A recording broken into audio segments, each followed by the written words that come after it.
Well, thank you for joining us today. Good afternoon.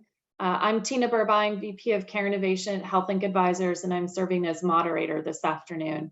Before we jump into our discussion, please note just a few housekeeping items that for those of you who are joining live this afternoon with us, your questions are welcome through the chat feature.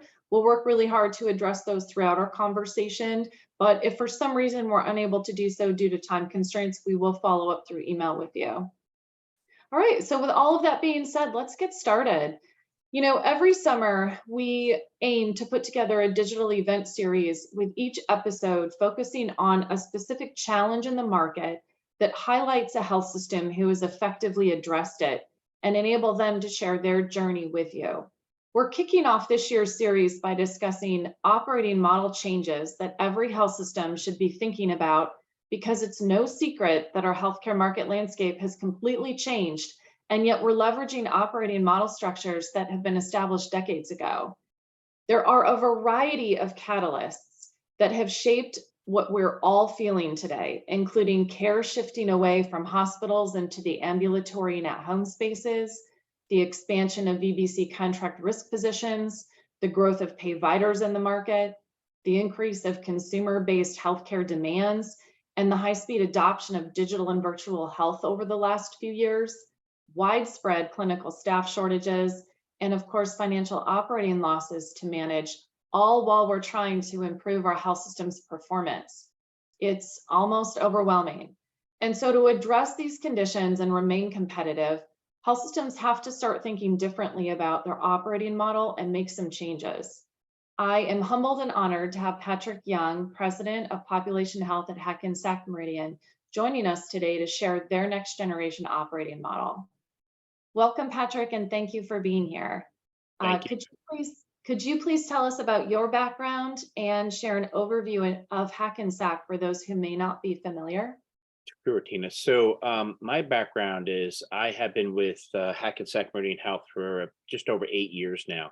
But prior to that, I was president of Aetna for 7 states, and I had P&L responsibility for our $5.2 billion business, which included, from marketing to sales, customer service, underwriting, actuary, advertising, everything in the 7 markets was my responsibility. And then I left the dark side, as some people would say, and I joined the provider side. I went into the light, and people used to tease me about that. And now I have been working on the HMH now for about 8 years. Why don't we add a little bit more about an overview of Hackensack, if you don't mind?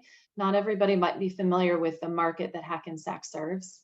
Sure. Thank you, Tina. So Hackensack Meridian Health is an integrated delivery system in New Jersey. We operate in primarily 8 counties. We have 18 hospitals, 3 academic centers with Hackensack, JFK, and Jersey Shore, 9 community hospitals, 2 children's hospitals actually ranked #1 in New Jersey, 2 rehab hospitals, 1 behavioral health hospital, which is Carrier Clinic, and 1 long-term acute hospital. We have about 500 patient locations, ambulatory centers, surgery centers. We have home care services, long-term care, and assisted living. We employ about 1,400 physicians, about 36,000 team members, and about 7,000 physicians. And on the right-hand side is our continuum of care, which kind of talks about all the different services that we provide. So we are truly an integrated system that continues to go where the puck is going versus where it's at today. And we do a lot of things, I would say, quite candidly, that even disrupts ourselves. So that's a little bit of an overview of who HMH is. Yeah, that's wonderful. Thank you for that. In your role as president, it might be a great place to start by highlighting all of the unique teams and functional areas that are really in your span of control or area of responsibility. Sure. And that this is our journey. And I would say that, there are a number of areas of responsibility in population health at HMH that is different than a lot of other systems. And I give presentations, a lot of people follow up because we are structured differently. I think we have a slide. I could talk to the slide. It might be, a visual might be helpful. Absolutely. So I'm president of population health, and I report directly into Bob Garrett, who is our CEO. And the way we structure population health is a little bit different. So I'll start with not in an order, but Senior Vice President of Managed Care. So managed care contracting, all of the contracting with all the payers actually reports into population health. It's a unique structure because in many organizations, CNET reports into finance, but at HMH for the last 8 years, it reports into population health. And not only do we manage the payer contracting, but also that's all of our value-based contracting is centered through there. When we're doing any joint ventures and contracting is involved, that area handles all of the contracting as well as our revenue cycle. So the team that actually has a lot of the contracts that are negotiated with the payers are also responsible for a component of the revenue cycle. And last year, the team collected over $60 million. And I think it's really advantageous to have an area in the organization that not only manages the contracts, but also is the same team that actually is responsible for both the clinical and as well as the contracting to really optimize collecting money that we feel we should have received. Another area that's under my responsibility, which is unique, is our clinical operations for population health. That's care management. We have received the NCQA 3-year accreditation.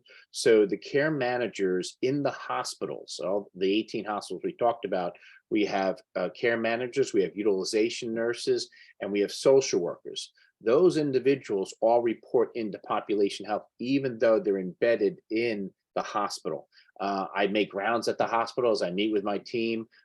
So it's something that is again a little bit different. I report into Cindy Newmany, who's a nurse by trade, and we also have nurses who are care coordinators are actually in physician practices that we work with. They've embedded them in the large ones where you've got a couple thousand patients. They're a part of that physician's practice. This is both for independent as well as employed, and those are our care managers. We also have a position called commercial markets value-based care, and David Girolamo, who runs that area, is responsible. So the contracts that the managed care team put in place for our value-based arrangements are actually managed and supported by this area. It's really critical that we have an area that's focused on how we're performing on a monthly basis. We have a whole analytics team that reviews the data. We track how we're performing on quality metrics, on gaps, on utilization, and we really kind of track where we think we're going to be every single month. So by the end of the year, we know if we're going to have shared savings or not going to have shared savings, and what areas we need to work on in order to optimize that.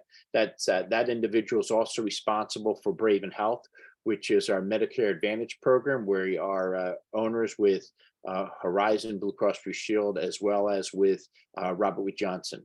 We own 35% of the statewide MA program and has now 42,000 members. We have a new area that reports into me. It's called Hackensack Meridian Physician Alliance.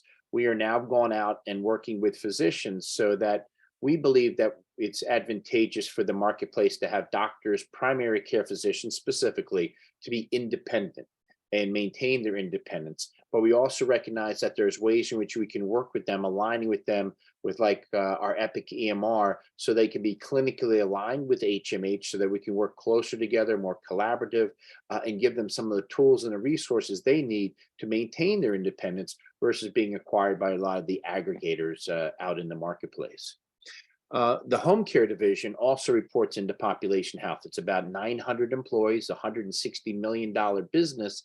So that is our home care, hospice, home infusion, private duty, anything in the home actually is in our home care division. It's one of our fastest growing divisions. And it's really important because the care managers in the hospitals are coordinating and facilitating to the nurses and the team in home care.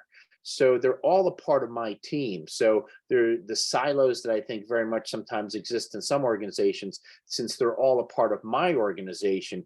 We have staff meetings every 2 weeks going over issues. Everyone understands the concerns and the factors.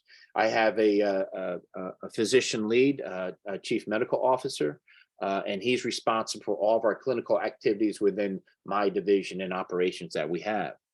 Another area that we have is community outreach and engagement. So that's a team of individuals who is facilitating and educating the community as to what we're doing, and also looking to making sure that we as a not-for-profit are meeting the community needs.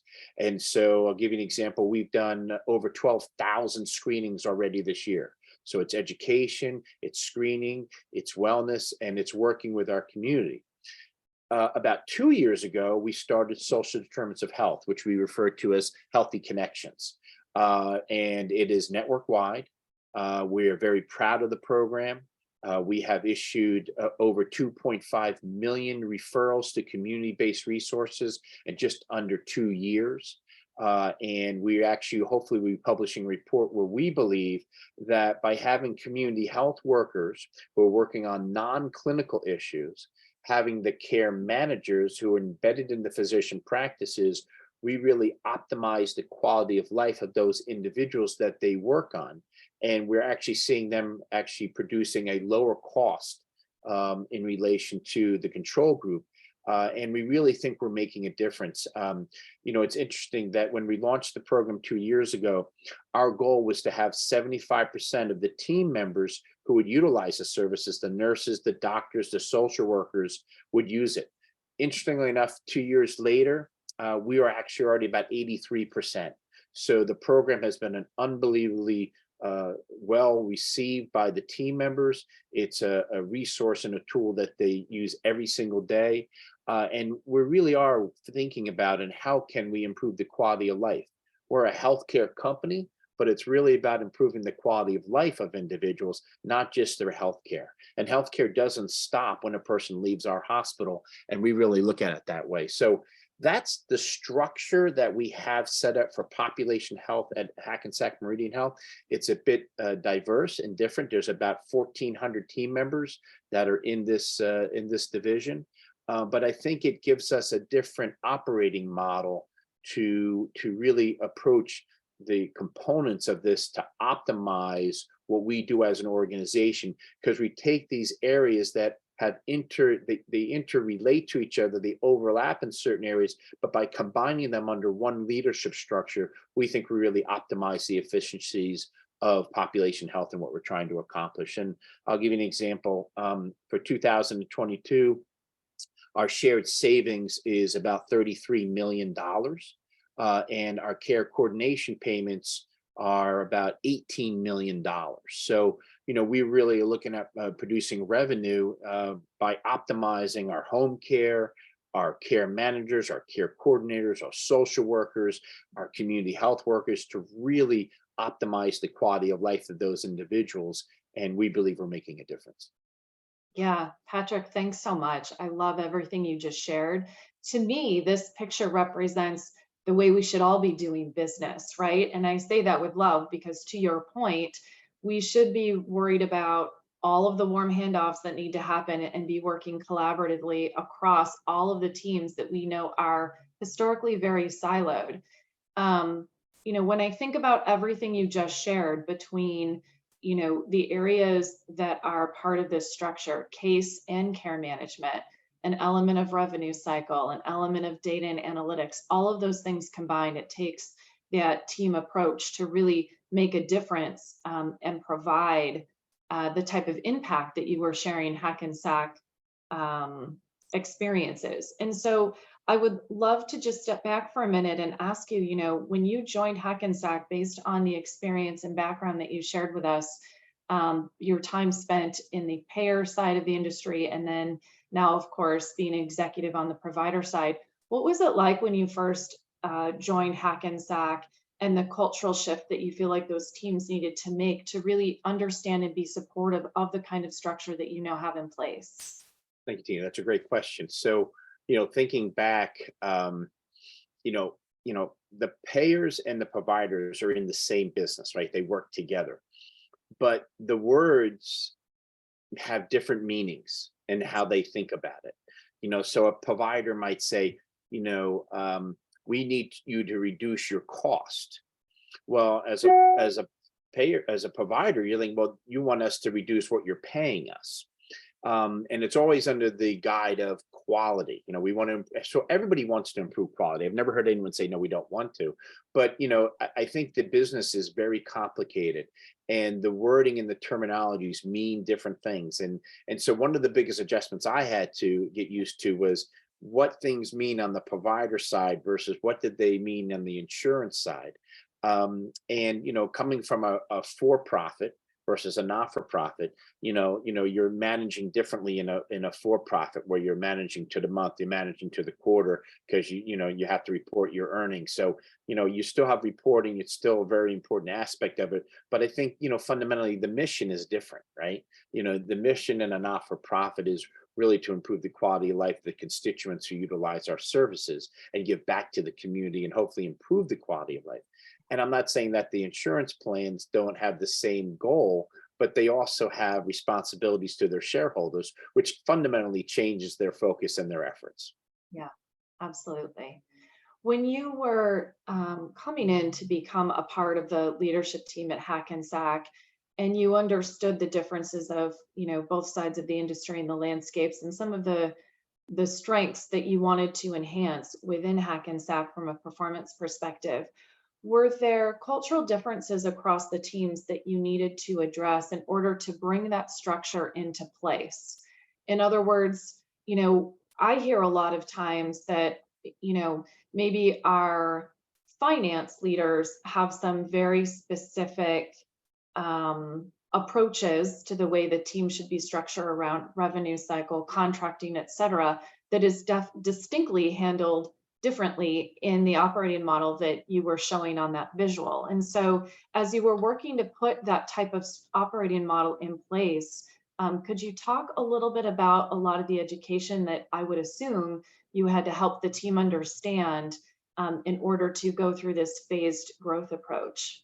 Yes, so it's a great question because I'll take managed care contracting. That historically in revenue cycle always reports into finance. So Yes. now it's reporting into an area that's not in finance. And, Bob Glenning, our chief financial officer, Bob and I didn't really know each other until I came to work for the organization. So there was a fair amount of trepidation, I would say, about that leaving finance and reporting into me. Now, again, my background is somewhat unique because I ran 7 states and had all contracting in it. So there is a bit of trust that had to be formed and an understanding. And I always my first meeting with Bob Glenning was, we will be joined at the hip. I'm not going to do anything that you're not aware of. And it's really created a bond from the two of us because we are lockstep in everything that we do. He understands, he appreciates it. And quite candidly, he's been a big advocate for the initiatives that we put in place because in many organizations, the CFO is all about heads and beds. That discussion, it's all about heads and beds, everything else is fluff. But when you really start to change the dynamic and you start to move into more value-based contracting, you have to think a lot differently. Cost avoidance is really important because it actually reduces the cost. And as long as you're getting compensated for improving the quality of care, there's nothing wrong with that. It's just a different revenue model and it's coming in a different stream. When I presented to senior management and the board that we should start our own Medicare Advantage program. Again, that's not something that's very common for provider systems to own and start a Medicare Advantage program. And in 30 months, we've grown over 42,000 members in New Jersey, which is really a tremendous growth. But again, that's a philosophical perspective, and getting the support of finance was really important, and making sure that when the clinical lead for nurses in hospitals was reporting into me, who handles patient management, utilization, and social workers, again, they need to get a comfort level of my background, my experience. But one of the things I would tell you is why I have an office in Edison, New Jersey, where the senior executive team is. I'm a big believer spending a fair amount of time in the field. So I'm out doing rounds at the hospitals I mentioned before.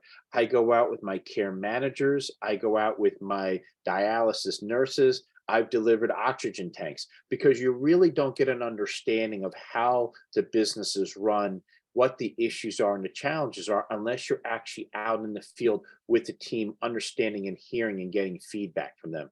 When I started with HMH, our clinically integrated network, which I'm chairman of the board of, we had 350 physicians.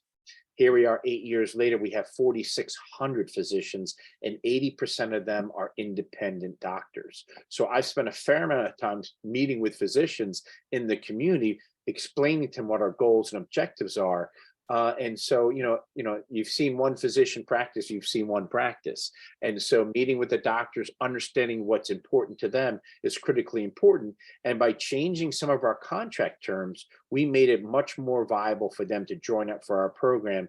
And now with the shared savings that we're generating, it's been a very good relationship for everyone involved. Yeah, I love that overview. And I hope you don't mind me asking, when I think about everything that you've shared so far, the unique entities and different approaches to business growth that you've been able to establish, I feel like that's substantiated by this natural growth curve or a maturity model of sorts that Hackensack has gone through under your leadership, right? So step one was you recognize the shift in the different operating model that the teams needed to be brought together to eliminate those silos. And then from there, you were able to grow into different business opportunities, expanding the SIN, the example of Braven Health, et cetera. So could you maybe provide kind of a high level summary of what that stepping stone process looked like? Because I think it's so interesting. I think a lot of teams get hung up when we think about breaking down the silos of care and the challenge of bringing teams together, and that might take 5 or 6 years. But what I'm hearing from you is that there was definitely a more rapid paced approach to things. So anything you could expand on, that would be great. So we have every single year we have a team population health picnic. So we were laughing because 8 years ago, I think we had like 32 people at it. And this year, because we can't pull all the nurses out and everything and the home care, we had like 440 people at the picnic. And I used to cook burgers early. Now I don't even do that. It's not feasible, but it was giving back to the team to tell the team how much we appreciate all of their work. So, we started off very small, but I think what happened was I brought a different view of what population health, in my opinion, should mean. And I have to give credit to Bob Garrett, our CEO, for being open to changes, because you're absolutely right. We were kind of taking these silos that were in different leaders' responsibility and kind of breaking that down with the justification that they are interrelated. And can you really create value by aligning them so that the individuals working in home care or working in care management or in contracting are all working collaboratively and feel and believe that they're a part of a bigger team. And I really think that, for me, I would say when I first started, I had a different expectation for pace. I thought we were really behind. And I was always pushing the envelope for us to move further, to expand. And it did create some angst within the organization because I was always pushing to do more, to have greater responsibility. But what I think happened was we demonstrated really good outcomes for the organization over each year. And as the areas of responsibility were brought under my responsibility and aligning the teams, people started to see that this really did make sense and it was producing the results for the organization that we wanted. And I think that credibility and the personal capital that allowed me allowed the comfort level for Bob Garrett and the senior management to say, yes, we're going to move home care under Patrick. That's a very large business, $160 million. But the fact of the matter is, it really makes a lot of sense. We're going to launch in 2024 Medically Home. We're going to work with a company called Medically Home out of Boston. That's been my responsibility, working with Michelle Mendelson, who handles our home care division. And I believe that we should recognize that people are receiving care today in the hospital. A lot of that is going to move to the home. And my belief is we should disrupt ourselves and not have a United who acquired LHC and Medicity or Spotify with Aetna. I would rather create the ecosystem. I'd rather get that established, and we would rather move people out of the hospitals into the home, or with rapid response, they don't even go to the hospital. So again, that's a completely different philosophy than if I was a hospital executive who said we need heads and beds. Yeah. But you need to demonstrate the financial model that says it's going to be okay if we do this, because if we don't do it, someone is going to do it to us. Yeah, absolutely. I think here's the advantage that I see you and your team having as well. And this is something that I hope everyone is listening intently to. You know, when you are innovating, you have direct influence to change workflows and roles of responsibilities because those teams are already collaborating very tightly together. Yep.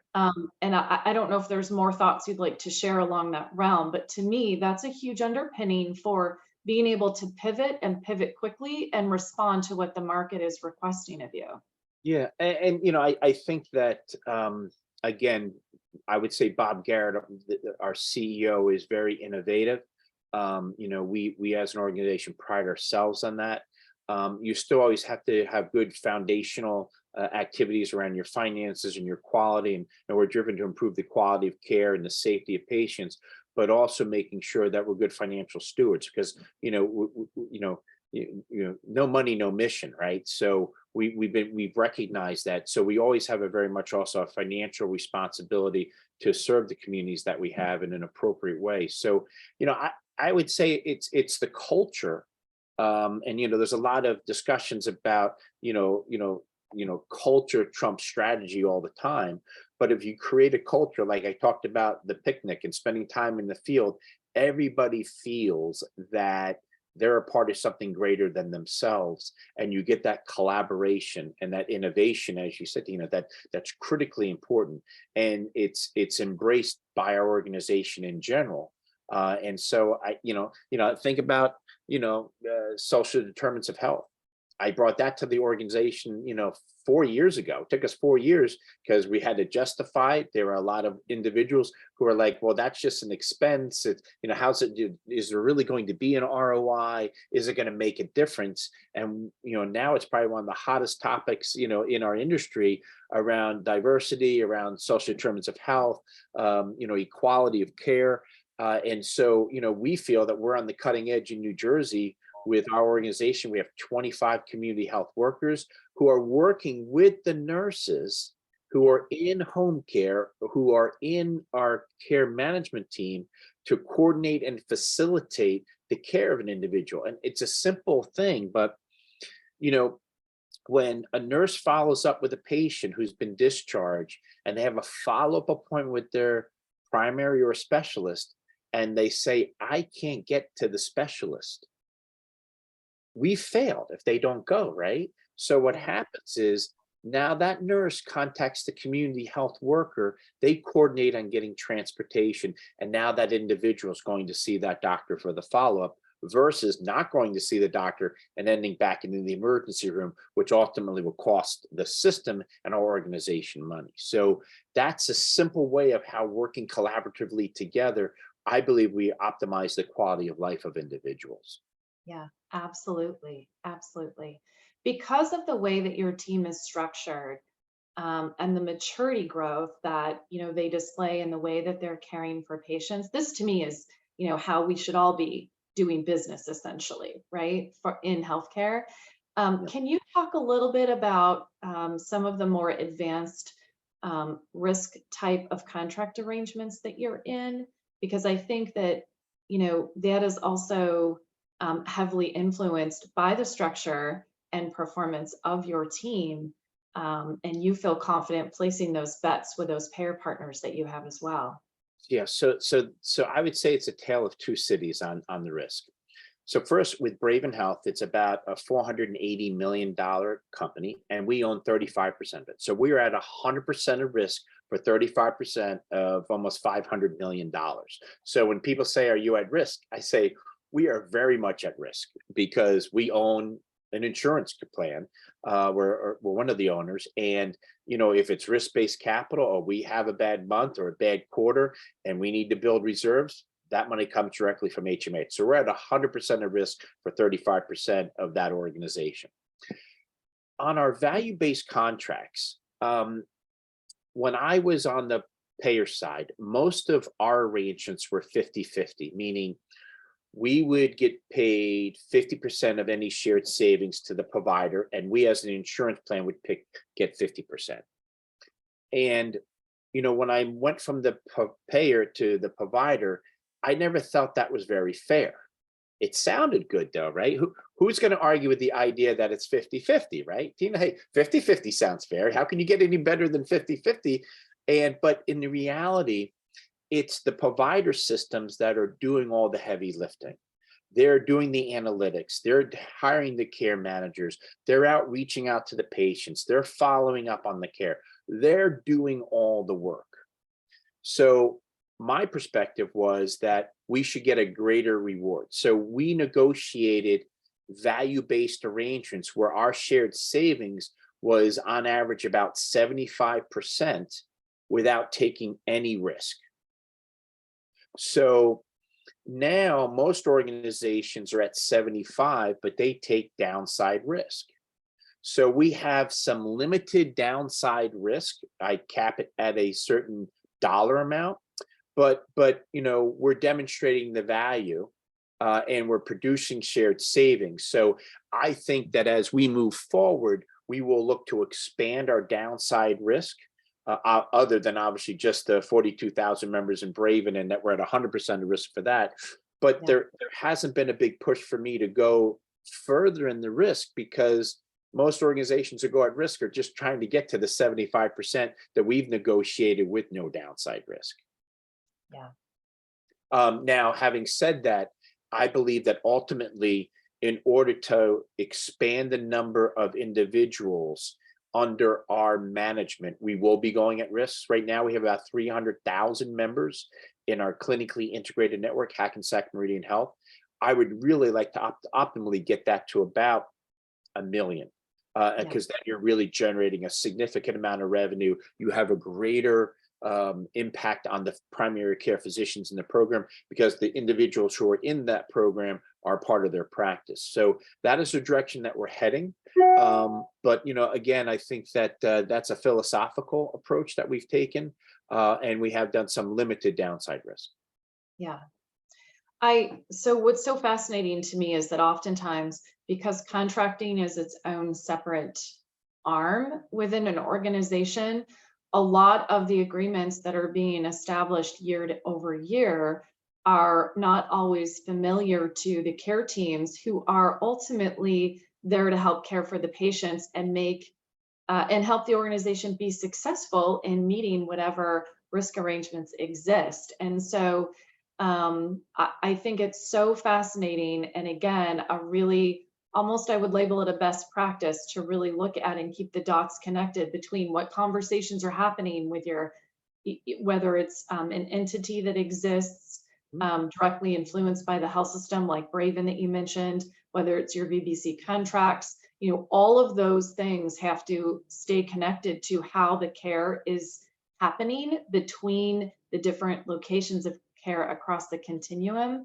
And that centralized operating structure really makes a difference to how the team can function well together. Well, it's so interesting you say that, because on a monthly basis, we have our analytics team who is looking at how we're performing in our value-based contracts, whether that's care gaps, whether that's utilization issues. And when they're presenting to me, but they're also presenting to the value-based contracting team. They're presenting to home care. They're presenting to our nurse leadership who does care management. So all those individuals are understanding how our results are. So we don't wait to the end of the year to say, oh my God, we have to do all these care gaps. We know every single month where we are relevant to our performance. And, we use a company who does a lot of our analytics called Lumeris. and Lamaris is our partner in a lot of our value-based programs, and they do our analytics for us. And they work. I have we have an actuary who works with us. We have people in finance, but they really support us in a lot of our activities. But you're absolutely right. Having the team having a direct line of sight across the spectrum of activities, I think really creates that synergy that you want to have, so that, if Cindy is having a challenge on some of the issues with the payers, she just calls Terry and they work together. They're colleagues. They're on my team. And then, Terry's now negotiating and saying, hey, listen, our medical surgical rate is this, but your downgrade and denials are significant. And Cindy's letting him know right away what's going on, because the practice of care changes for the payers when they make policy changes all the time. And so you may think you're going to get a certain level of revenue, and based on that change, you may not. But now Cindy is letting Terry know right away. And that dynamic, I think, does really help us in many ways. Yeah. When you think about, the structure and how things are operating today versus when you first joined the organization, there must have been efficiencies that were gained in some ways through the team coming together and working differently. And so I don't know if, when you think back on things like lessons learned, if there are other elements that, when you reflect on your journey with Hackensack, the cultural shift that the organization has gone through and continues to to embrace innovation together. Are there things like efficiencies or other lessons learned that you might want to highlight for anyone who is just about to embark on a similar journey? So what I would say is, from a pragmatic standpoint, when you connect these various areas together, the communication is enhanced dramatically. And so when something happens in the marketplace that a nurse may see, she's telling her manager, talking to Cindy, Cindy's talking to me, I'm talking to Terry, and we're going back to the payers and saying, hey, you can't do that. That's not what we agreed to. And I think a lot of times payers make changes in policy that happens, and I say happens, to providers, and the providers aren't sophisticated enough sometimes to know it's happening. And if they don't know it's happening, by the time they find out, it may be going on for a long time.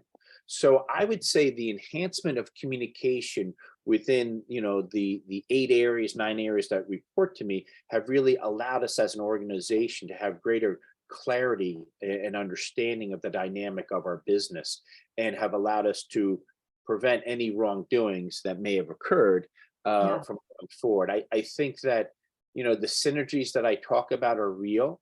And I think it's really supercharged by the culture that's been formed. And, I'd rather, strategy is great, but the culture drives that incremental behavior. Yeah. And we have people on our team who are proud of what they do, and they feel they're making a difference. And there's nothing better than when we get a letter from a patient who said, you set me up at home care and I do dialysis, and the dialysis now comes to my home, and it's better for me and for my family. You're making a difference, which is really what we try to do. Yeah, I love hearing that too. That's awesome. Um, any other lessons learned or maybe words of wisdom? I feel like so many organizations, again, are starting to embark on this journey where they're just realizing breaking down the silos of care makes a difference.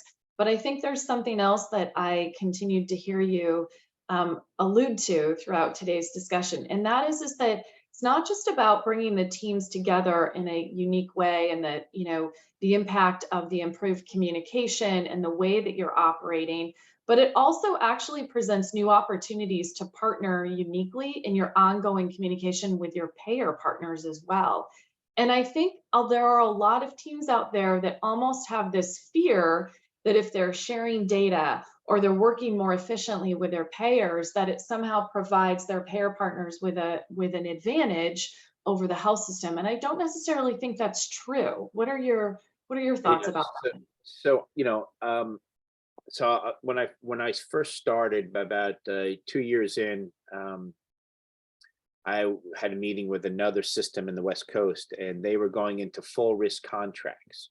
And so my comment was, who is your technology partner? How are you monitoring your performance? And they said, well, the payer is going to give us all the data. Yeah. And I said, so they're going to do your analytics. They're going to give you all the data. I said, okay, well, good luck with that.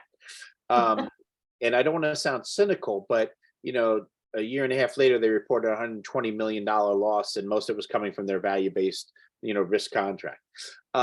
So we've taken a philosophy that we want to work collaboratively with our partners. I'll give a shout out to Horizon Blue Cross Blue Shield. We have a model where we receive claims data from them once a week. They have access to our EMR, so they can get the clinical information. We share information, and we use that sharing as a way to improve the quality of lives of our patients and their members. And if you can get to that point where you start to do that, if you get information, claims information every quarter, you've already lost 3 months. You don't have any idea what's taking place with those patients. And by the time you do know, the quality of life, their issues may have changed dramatically. So this idea that you promoted of sharing information is critical. We feed in claims information, clinical information, lab information, pharmacy information, which gives us a view of the patient.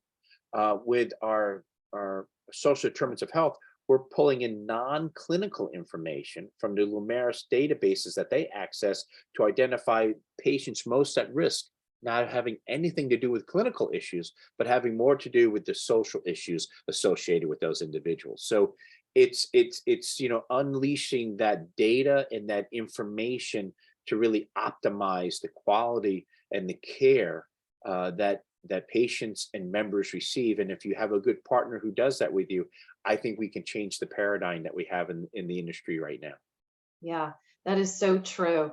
I feel like there's so many things that you've been able to reiterate and validate for us today. It's, don't be afraid to question the operating model to begin with, right? Let's start there. Fundamentally, let's fix the way the teams are functioning and bring together, rev cycle, contracting, analytics, care management, case management, traditional home care. Those teams need to coalesce tightly together in order to make a difference together. And that's going to really establish a really strong foundation to meet all of the things that you've been touching on today as well, right? The changes that we know are happening in the industry, care moving into the home, just all of the different variety of market pressures that everyone is under. So love that. I want to be respectful of your time and the time that we had planned today. So in our last few minutes, as teams are really starting to look at and identify how they can more closely work together and the things that they need to aim for in terms of, their own workflow changes, their performance improvements, the things that they can do to better partner and communicate within themselves and with their payer partners. Any last words of advice for those beginning this journey? I think that you used the word many times, innovation. And a lot of things that we talk about are innovative, like home care or Brave and having, a provider system owning an insurance plan. But it's really about innovation.